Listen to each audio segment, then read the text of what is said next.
Au générique de nombreux films, on peut lire basé sur des faits réels et on en doute souvent. Bienvenue dans True Story où on prend un film et on regarde à quel point on s'est écarté de la réalité s'il y en avait une à la base. Comme la plupart des films qui nous font douter des faits réels sont des films d'horreur ou des films fantastiques, aujourd'hui on parle de Conjuring, les dossiers Warren de James Wan. On va pas se demander est-ce que les fantômes ça existe, on va plutôt chercher les événements réels qui ont inspiré le film. Comme toujours, il y a un risque de spoiler, donc si vous n'avez pas vu le film, regardez-le et revenez après. On est sur internet, la vidéo sera toujours là, c'est promis. Conjuring raconte l'histoire d'Ed et Lorraine Warren, un couple de Ghostbusters à l'ancienne qui furent à l'époque réputés pour leur qualité d'enquêteurs du paranormal. L'un est démonologue, l'autre médium, autant dire qu'il devait y avoir de l'ambiance à la maison. Après avoir élucidé plusieurs mystères, il se retrouve dans une ferme hantée par la présence d'une sorcière qui, après avoir sacrifié son enfant, se serait pendue à l'arbre dans le jardin. Les époux Warren vont donc tenter de se débarrasser de cette saleté en essayant si possible de rester en vie. Commençons par le commencement, qui c'est les Warren? Edward et Lorraine Warren ont bel et bien existé, Lorraine a même participé au film en tant que consultante et caméo. Le vrai couple, né respectivement en 1926 et 1927 à Bridgeport dans le Connecticut, se rencontrèrent tôt et tous deux, amateurs de trucs étranges, décident de créer la New England Society for Psychic Research, ainsi qu'un petit musée, le musée occulte des Warren, rassemblant tous les gris-gris les plus flippants qu'ils ont ramassés dans leur carrière.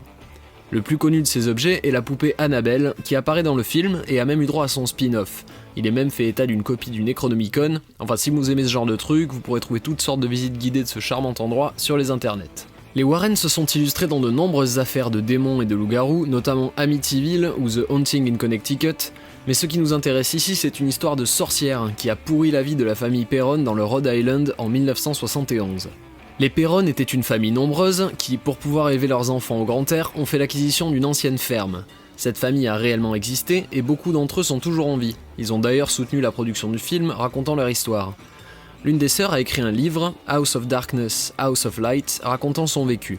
Le film est cependant, comme son titre l'indique, basé sur les dossiers du couple Warren.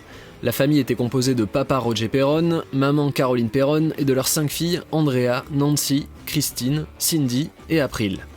Ils ont acheté la ferme durant l'hiver 1970 et ont, d'après leurs témoignages, été témoins de trucs plutôt bizarres. Et comme vous en mourrez d'envie, je vais vous donner quelques-uns des événements racontés par Andrea Perron.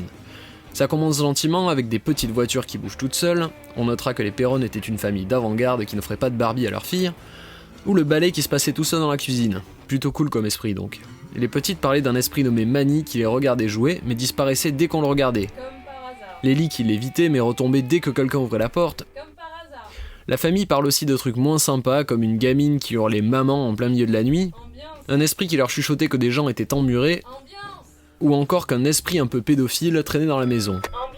Et pour la touche finale, une espèce de vieille femme plutôt dégueulasse s'acharnait sur Caroline. Tout ce tintouin était bien inconfortable, la famille décida donc de faire appel aux Warren. Après une petite enquête, les Warren firent le lien entre les événements de la ferme et une certaine Bathsheba Sherman, une femme qui, dans les années 1800, aurait assassiné son enfant en lui plantant une aiguille à tricoter derrière le crâne et aurait maltraité tous les employés de la ferme. Une nana plutôt cool donc, qui serait ensuite, pour ce qui est du film, pendue à l'arbre de la ferme.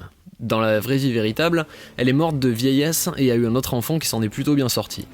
Le lien entre la vieille dame et Bathsheba a été établi lorsque Caroline raconta un jour sur le canapé qu'elle sentit une douleur dans la jambe et vit une blessure en rond parfait de la taille d'une aiguille à coudre, comme par hasard. Andrea, comme les dossiers du couple, raconte que Caroline fut un jour possédée par la sorcière et que les Warren réussirent à l'expulser en pleine trêve hivernale à grands coups de pied aux fesses.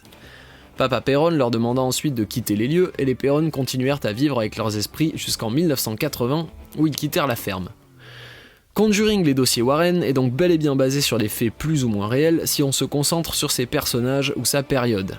Le film n'a cependant pas été tourné dans le Rhode Island mais en Caroline du Nord, et pour ce qui est des phénomènes paranormaux, bien évidemment je vous laisse décider de ce que vous avez envie de croire ou non, le but de cette chronique n'étant pas de répondre à ce genre de questions, et surtout parce que moi je m'en fous complètement. Sur ce, je vous souhaite une excellente soirée, je vous dis à bientôt pour un prochain True Story, n'hésitez pas à partager cette vidéo ou à donner votre avis sur le film que vous voudriez voir passer au détecteur de mensonges. La bise!